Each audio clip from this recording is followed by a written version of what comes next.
Here at Texas Tech, every major requires some sort of lab, but does yours let you play with fire and knives? Stay tuned to MCTV and we'll let you know which one does.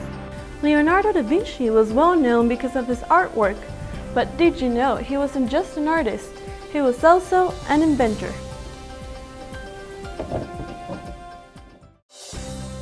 From the College of Mass Communications on the campus of Texas Tech University, this is the MCTV Weekday Update. Hello and welcome to this week's edition of your MCTV Weekday Update. I'm Olivia Dickinson. And I'm Bailey Miller. New students are flooding Texas Tech, and that can mean cramped classrooms and overcrowded buildings. But $70 million can create a lot more space. Our Caroline Courtney shows us how. Texas Tech's new facility is grabbing attention from all over the state. Students, faculty, and tech fans from all over packed the new Jerry S. Rawls College of Business Administration Friday in an open house. Open house visitors toured all 3 floors of the new building that opened in January. They saw the classrooms, offices, bagel shops, and technology the new building had to offer. Director of Computing Dave Dawson showed visitors the way technology in the new building can improve teaching, but more importantly, it can make the difference between life and death. If it's an emergency for weather situation, active shooter type of situation, whatever the situation is, we can create that and take over every single board, projector, television, anything in the building, and broadcast it out to everybody and say, okay, here's what's going on. Graduate student Rohan Gorpati says this new technology makes him feel safe, but he also likes how it helps him in the classroom. We use softwares like SAS, statistical analysis software. It's a part of our coursework. Technology in the new BA makes learning faster and easier. Every single desk in this entire classroom is equipped with its own personal high-speed internet connection, making it possible for students to follow along the lecture with their iPad, and some teachers are even bringing phones into the equation. Dr. Shannon Ronaldo researches Twitter use in the classroom. She says the technology in the new building enables her students to learn in ways that weren't possible in the old building. It's giving us so many opportunities to do the same things we were doing, but in a more efficient way, in a more effective way, and so that the students can process it better. Some of the building's new features include projectors that display a split screen so students can watch the teacher's notes without interrupting video, and MediaSite, where students can watch full recordings of every lecture online. This technology makes the new $70 million building the most technologically advanced on campus. For MCTV, this is Caroline Courtney. Education sure is changing, but not only through technology. Students in the College of Human Sciences are getting a hands-on experience with their education. Meredith Hillgartner serves up this story, which starts in the kitchen. Students at Texas Tech are gaining some real-life experience when their major allows them to play Top Chef for a night. Every Tuesday, Wednesday, and Thursday, restaurant, hotel, institutional management majors take over Skyview Restaurant. Students pick a different theme for each week, then choose decorations and a menu to go along with it. Senior Alicia Grossman says she picked Italian for the theme because it's a crowd pleaser. Italian is something that everyone likes. You can't really go wrong with Italian. I'm also kind of diehard Italian fan, so it worked out well for me.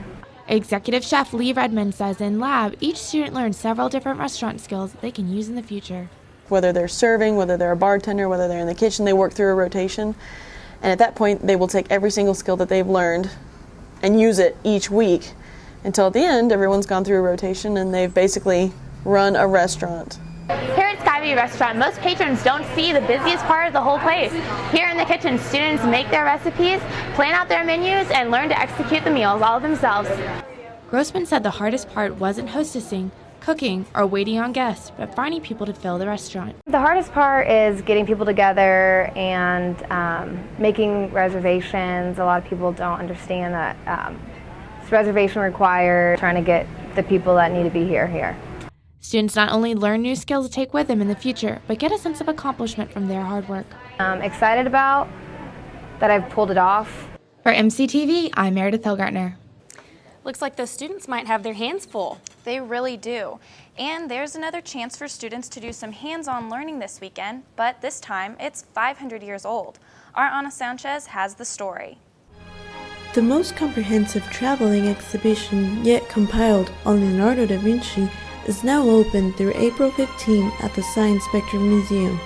The display brings to life the genius of Leonardo as an inventor, artist, scientist, engineer, sculptor, and philosopher. Leonardo da Vinci's The Genius exhibit travels all over the world. This one brought to us from South America, including the world's exclusive secrets of the iconic painting, the Mona Lisa. The exhibit also displays in high definition the recreation of the Last Supper at actual size.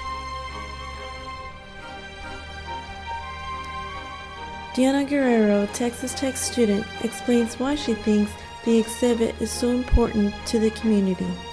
I think that bringing the Leonardo da Vinci exhibit is a privilege to Lubbock, especially because of all the education it offers to the whole community.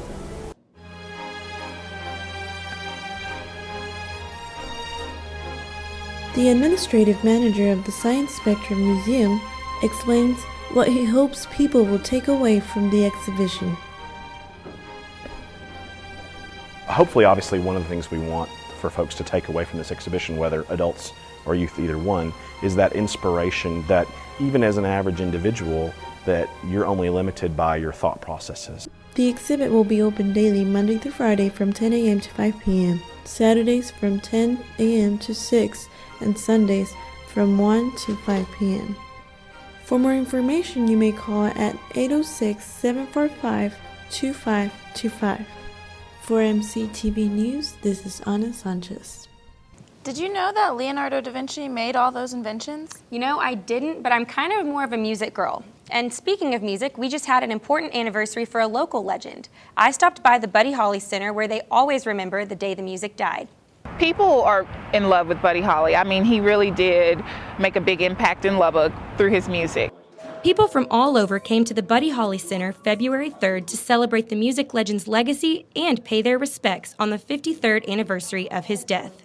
Vassandra Okotowa, marketing and events coordinator for the center, says this is one of their busiest days of the year.